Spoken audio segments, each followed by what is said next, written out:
Whitewater, Wisconsin is a quaint, bustling college town from the outside perspective, but this town is more than what meets the eye. This town is host to surprisingly many secrets and lore anxiously waiting to be told. Looking at this town today, you wouldn't imagine it to be the dark and eerie setting for witchcraft and ghosts, but here we are, and Whitewater is just that. Everyone in the surrounding area knows of Whitewater, and many have made a visit at one point or another. But even fewer know of the town's historical past or current legends, filled with college students completely oblivious to the dark tales shadowing this small town.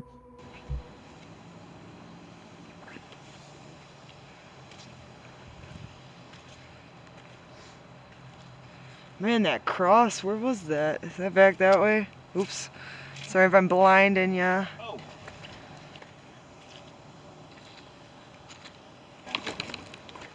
Alright.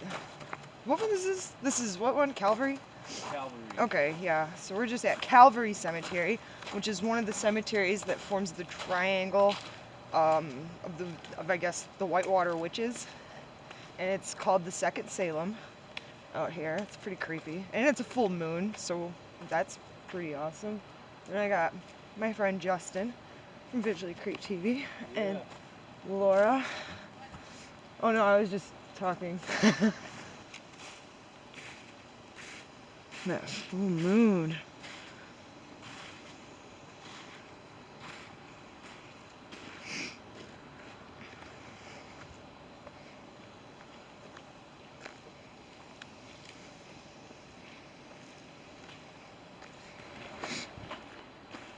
I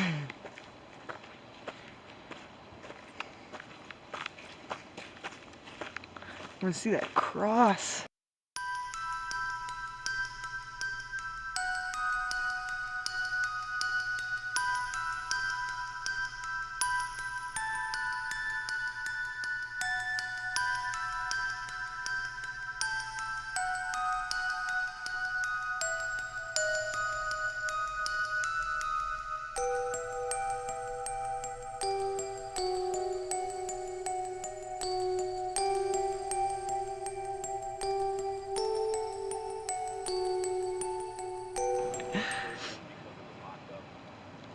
Yeah, we weren't here much longer before, or like that long before you showed up.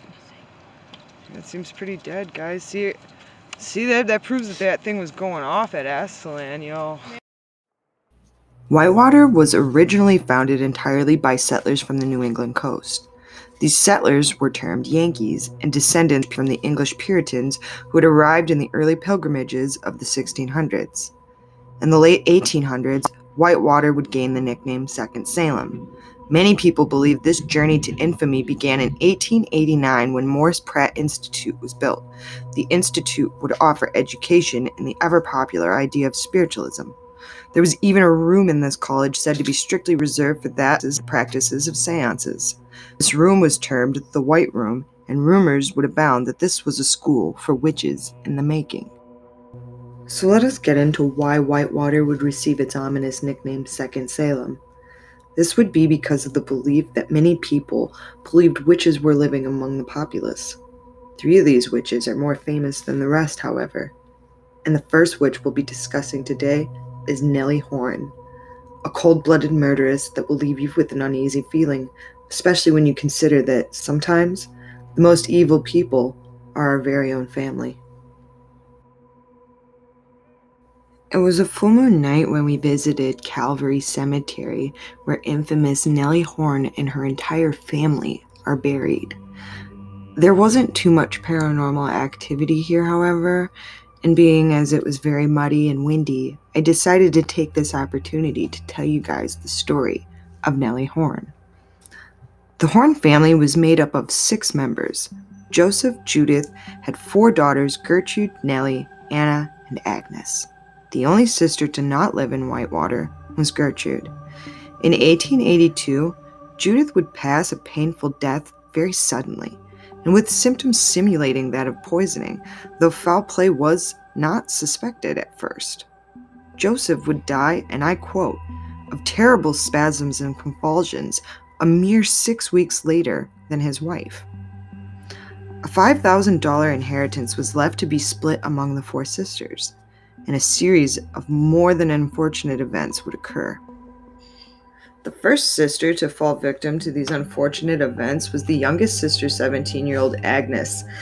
Agnes was said to have been left the largest part of her inheritance because of her young age, and she was also noted to have taken her father's death very hard.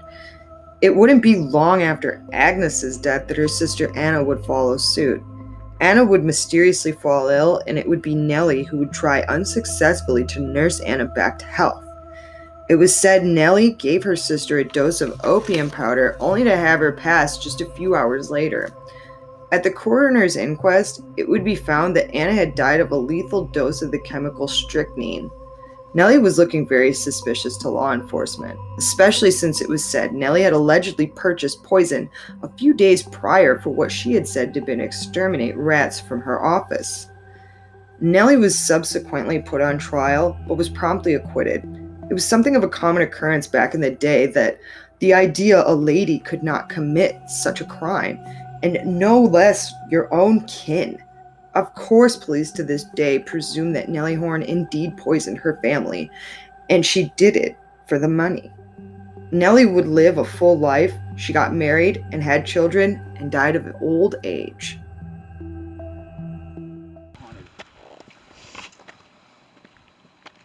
No witches yet. Yet.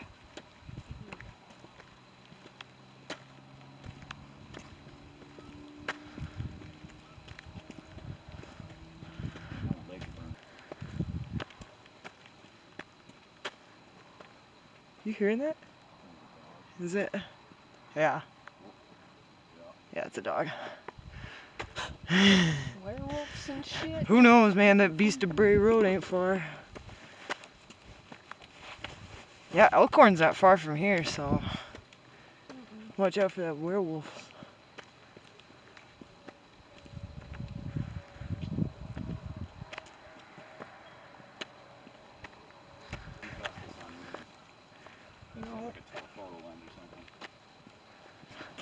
Man, that is creepy looking. Ooh, that one's real well traveled there. Same.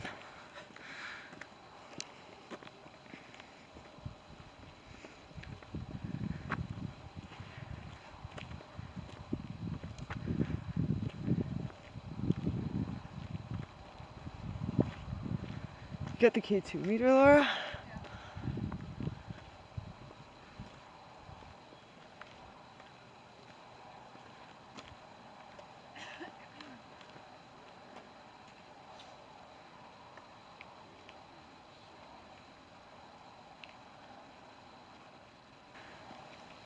Oh man, you can see inside it? What? Oh, that's crazy. Look at this guy. Turn my lights off.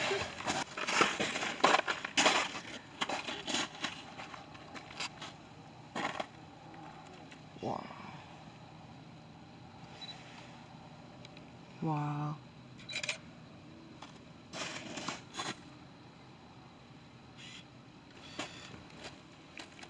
Is there anybody in here? Easy, Captain.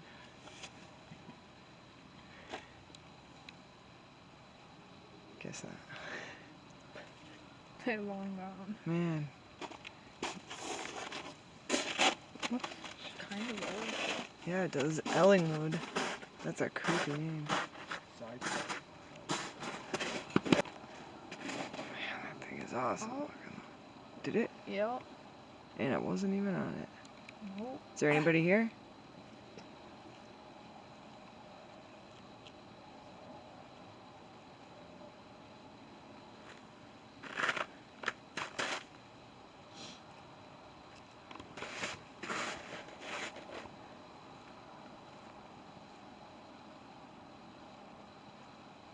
Nope, I don't think so. Our next stop in the triangle was Hillside Cemetery, the burial location of Myrtle Shoddy. In the 1920s in Whitewater, Wisconsin, Myrtle Shoddy, age 36, was a wife to Edward Shoddy and mother of 4 children, ages 5 through 16. Life was rather mundane for the family in the quiet town, but looks are always deceiving. The family from the outside was a seemingly happy one, and everyone was well liked by the neighbors and community. Myrtle was known as a model mother to well behaved children, and Edward a capable, hard-working family man. The family had moved from their rural farm and into the town of Whitewater, where they would rent out rooms to college students. It was when Ernest Caulfield, 29, a student with the normal school, would take up room and board in the shoddy residence, and he and Myrtle would begin an affair. Following the spring of Ernest moving in, Edward Shoddy would fall ill, and after receiving a dose of what was deemed nighttime medicine, Edward would die the following day. Myrtle was said to have met up with Caulfield dressed in her widow garb, where she and him discussed marriage and a future. Ernest said that they could be together, but not with the children, and this is where things get even darker for the Shoddy family. Myrtle then takes poison candy and a borrowed car. She planned to have the vehicle crash and make it look like an accident. But last minute, she had a change of heart and demanded the children spit out the candy or they would be poisoned. Her middle son, however, did not believe his mother, and he swallowed the strychnine-laced candy. Myrtle then panicked and immediately took the boy to a physician. The boy did take ill, but he did make a full recovery. Law enforcement was alerted, and Myrtle confessed, though she tried to blame Ernest in the death of her husband. On the birthday of her youngest child, Myrtle was sentenced to 40 years in Waupun prison. She would ultimately only serve 5 years when in 1929 she would receive a pardon by then Governor Zimmerman and would be released. Something I always think I hear is footsteps. What? Something I always think I'm hearing is footsteps. Yeah, I just been kind of stopping and listening. I'm like, I'm hearing birds. See, it's Damn dog. got another sign, do not enter.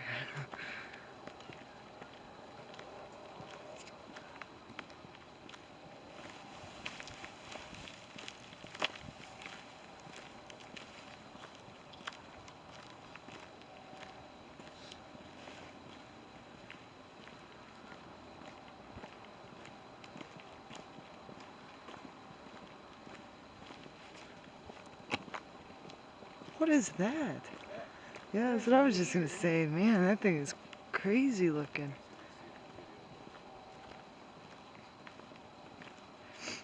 Alright guys, so we're coming up on this pretty neat looking memorial or something. I see a lot of people. Yeah, a lot of people have already walked on it. Try to find a spot.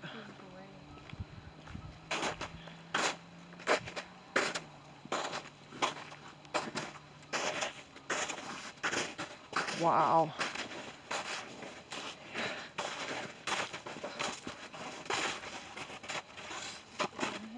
Whoa.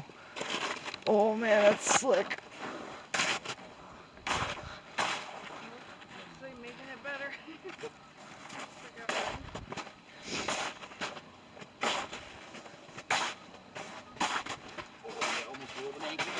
Yeah, don't do that, Justin. I'm gonna be the first.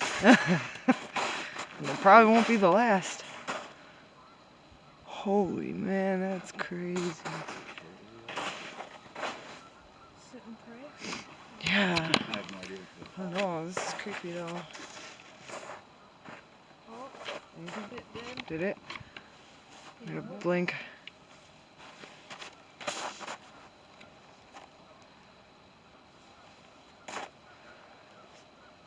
Shut up. The geese are supposed to migrate. Oh, It's almost spring now. Yeah, they're probably making their way back. Is there anybody here? Gray? Anybody named Gray? Gonna make our meter blink again?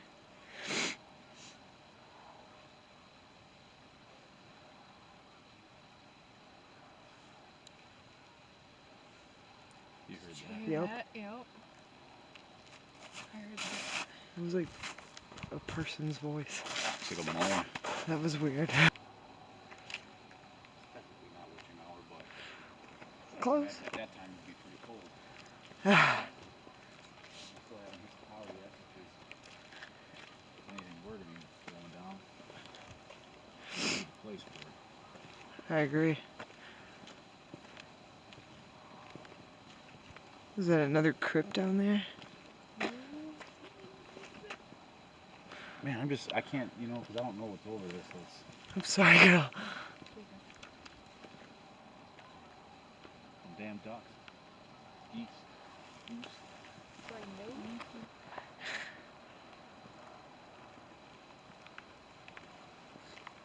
There's a lot of old ones. Yeah, there is. Yeah, this is I want to see that big crypt down there. birdsong. Yeah, we're gonna have to look that up. Oh man, there's some big crypts. Yeah, look Yeah, at what the that. hell? We gotta get over there. Yeah, we do.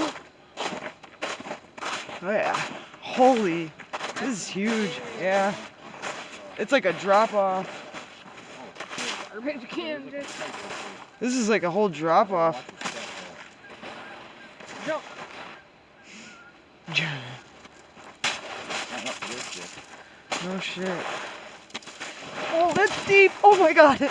That's really deep. Yeah, that was way deeper than I thought. I'd be careful. Be really careful. Don't die, Justin. Yeah, it's deep. Oh my god, look how old that is. Oh, wow. There really isn't too much on the life of Morris Pratt. It is said, however, that his passion for spiritualism stemmed from a visit to the Lake Mills Spiritualist Center in 1851. Morris was a rather controversial figure of his time, being the founder of a school nationally recognized for being the mecca of spiritualism. In a time of strict faith and values, was bound to have its fair share of controversy. According to the lore, Pratt was, and I quote, one day told by his Red Indian guide of a certain mineral deposits unknown by any other white man. Pratt made an investment in a company soon to become the Ashland Mine of Ironwood, Michigan. A very fruitful investment indeed. Pratt always said if he'd strike it rich, he would absolutely donate to spiritualism. Clearly, he kept his word and would construct the Pratt Institute. It would be in 1946 that the foundation, building and all, would relocate to Milwaukee, Wisconsin, where it still stands to this very day. What? You could probably look in the top there, huh? Yeah, look at this. Is it open? Oh, dude, that looks open. Oh, that's creepy. Oh, there's a chain on it. Yeah, but dude, you can see right in the top there.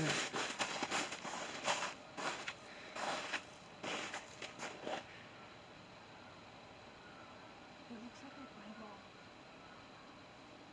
In my video. And you're like, what on it? Oh, shit.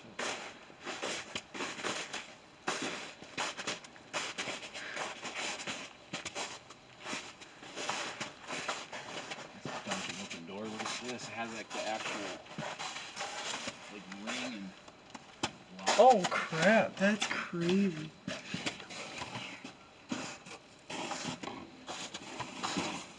Hello?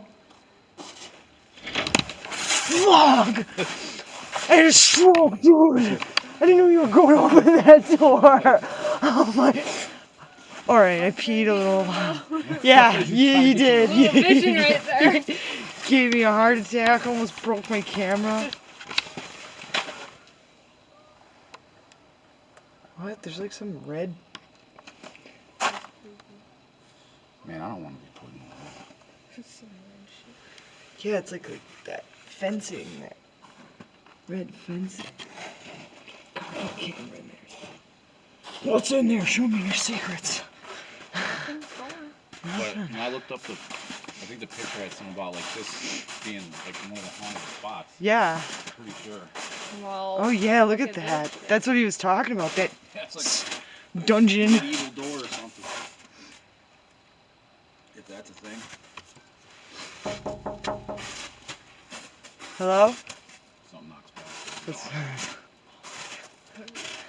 That's- Is there anybody with us?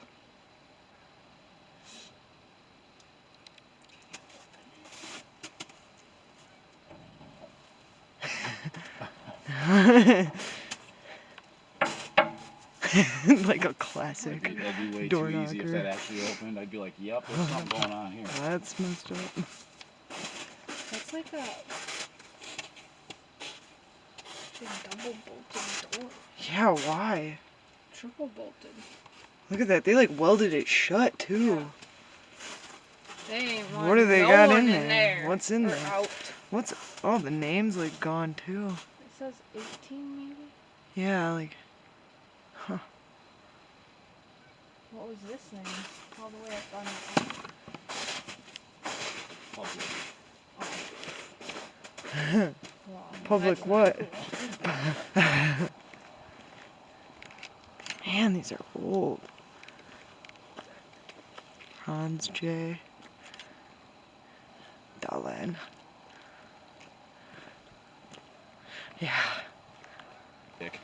Oh man, that's cool. Van Voors? 18.8 or Van Voort. It's like super glued, it looks like. Oh, they protected it, I think.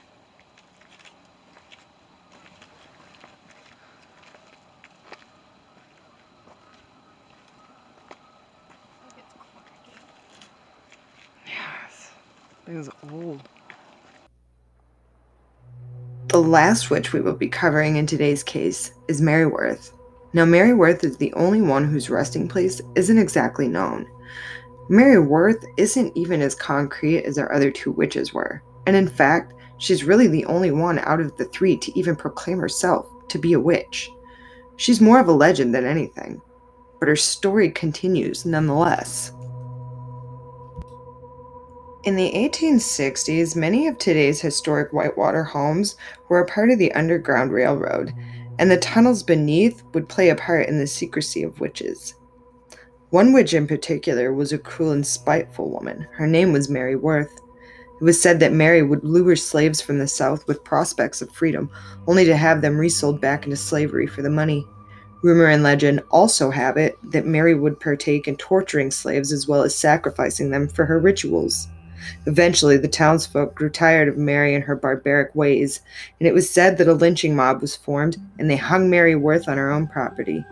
People believe either Mary was buried on her property or at Oak Grove Cemetery, where people are said to have seen her among the graves. Mary Worth is Wisconsin's version of Bloody Mary, and her legend and spirit supposedly live on to this day. No, they say that they perform rituals here. Oh, that thing goes way up. Wow. So they say that rituals are performed here to keep something inside this tower, but what, There's we don't like know. points on top of the fence. They said that they like aimed inward, but I don't see that. Yeah, it looks straight. Yeah, it's like a normal fence. This is where they do some seances and sacrifices. Is that sacrifices? Yeah, supposedly sacrifices. Supposedly there's ritual, like protection rituals. Whole thing so that you can't get to it or in it. And this is there's a tunnel connected to a campus. Yeah, one of the campuses, like an underground tunnel where they said that they would be able to, like Legit witches would come out. walk through These incognito, tunnels. so people didn't know that they were coming here to do whatever they were doing. What is that? Like a little porch up there.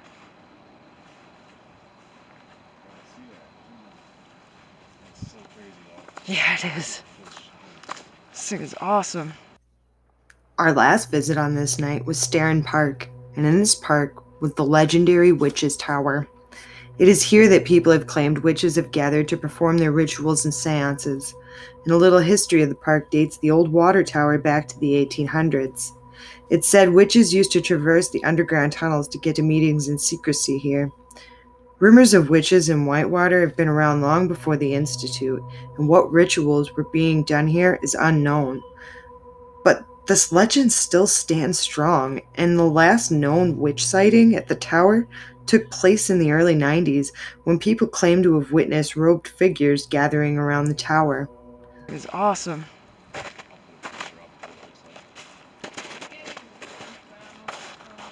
Oh, are you? We're getting some hits on the K2 over there.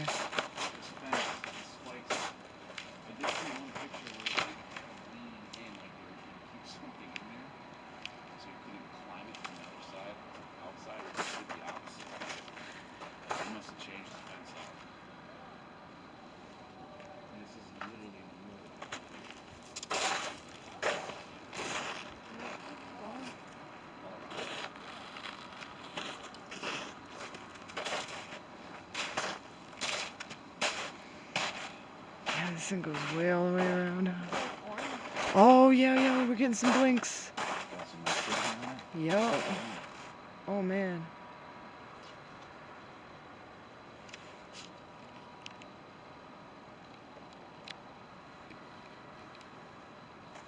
Man, look at it going. It's still going. Crazy.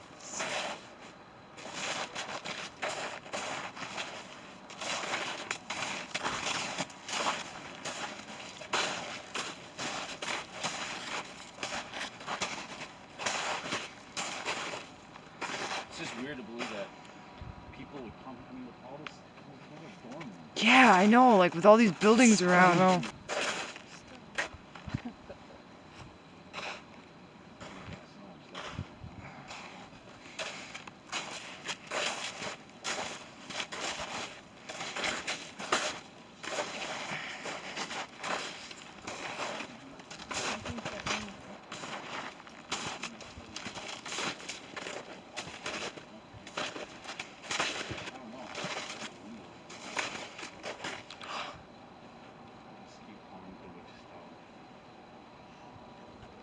Well, it is.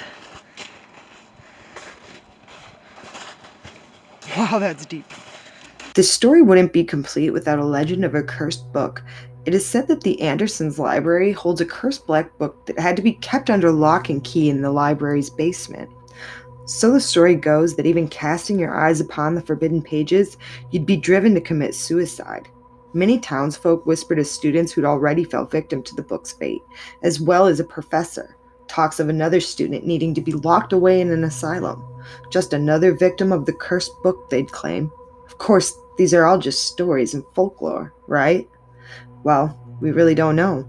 No such book has ever been located at the library, and thus legend remains a complete yet fascinating mystery. Whitewater certainly holds its fair share of unsolved mysteries and legends and lore. Thanks for coming along with us today.